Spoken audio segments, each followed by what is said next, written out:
Je suis mieux les mains libres. Merci. C'est bon maintenant. Que peut faire un coureur de fond en 3 minutes? Juste entamer l'effort. Bonjour. Je suis très heureux d'être ici, à Clermont, en Auvergne, ce matin, pour ce moment important pour nous. Et je veux remercier Didier et ses amis universitaires pour son invitation et leur inscription de plus en plus importante dans les travaux de l'Espace national de concertation pour l'éducation à l'environnement et au développement durable. L'ENC, expression de la France de l'EEDD, c'est important que l'université soit là, et bien là, avec toutes les autres parties prenantes. Heureux aussi d'être là à Clermont, où j'avais mon bureau en 85, rue Pierre-le-Vénérable, avec Chamina. Nous étions inventeurs du sentier de petite randonnée qui a fait beaucoup de jaunes partout. Nous étions d'Espace et Recherche et nous développions l'éducation à l'environnement. Protégeons les derniers faucons pèlerins. Espace et Recherche est devenu le CPIE Clermont-Dôme, mais aussi un peu le CREA, Réseau régional d'éducation à l'environnement et au développement durable, dont des représentants sont quelque part ici. Membres d'École et Nature. J'ai vu que ce colloque était dédié à la créativité et à l'innovation dans nos dispositifs et nos pratiques. La bonne idée. On voit le monde, de Fukushima au Panama, on le voit exploité, pollué, abîmé, bafoué. On voit des personnes obligées de fuir avec enfants, sans bagages, par les mers et les routes. On les voit souffrir et mourir, et on se dit, ça ne peut pas durer. On voit la courbe de température, et on se dit, ce qu'on a connu, ce qu'on connaît là, ça ne va pas durer. Tout va changer. Et nous, tous les humains, on va devoir changer.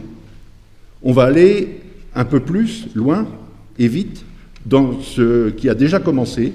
On va aller plus vite et plus loin dans la transition. Mais la moitié des 3 minutes est déjà passée. Alors quoi? Constatez que l'éducation à l'environnement et au développement durable se développe selon un mode ascendant. Constatez que l'EEDD est un projet de territoire, au territoire d'exprimer l'EEDD qui lui convient.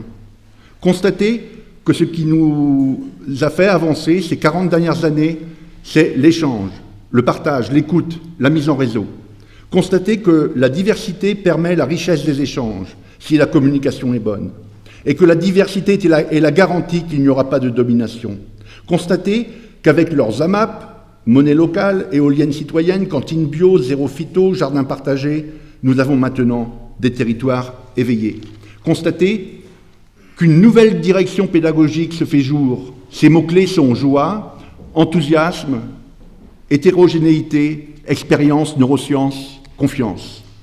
Nous sommes en train d'apprendre le bonheur qu'il y a à faire ensemble, à coopérer, à co-construire, à se concerter, à co-animer, à co-présider, à co-diriger, à co-éditer, à co-produire. Avec nos travaux, on apporte une contribution pour une démocratie plus vivante. Et c'est peut-être là que réside notre seule chance, à nous, les humains. Mais déjà, je dois laisser la parole, alors je vous invite à participer aux 4e assises de l'éducation à l'environnement et au développement durable. Vous et tous les citoyens, vous êtes invités à organiser les assises de votre territoire. Les assises sont locales et internationales. L'ouverture du cycle des assises, ce sera fin octobre, avec une contribution pour l'éducation en vue de la COP22. La synthèse, ce sera en novembre 18, entre octobre 16 et février 16, non, octobre 16, oui, parce que, en fait, on a changé à l'instant. Voilà, bon. Pas facile, comme dit Gérald, m'improvise tout le temps, et voilà, je plante.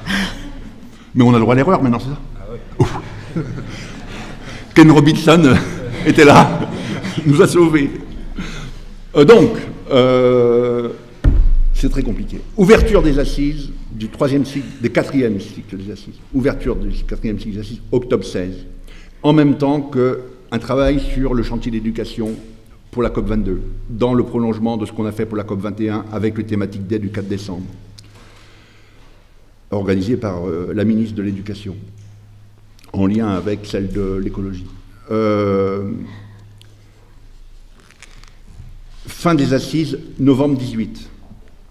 Entre ces deux dates, de nombreuses assises locales, départementales, régionales, et des assises dans d'autres pays aussi.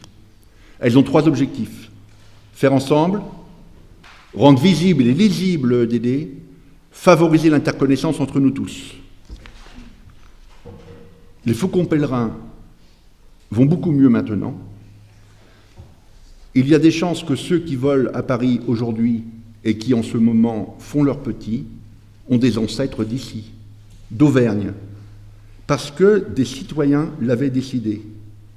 Ils avaient dit non à leur disparition, ils avaient dit oui à leur protection, oui à la diversité. Merci.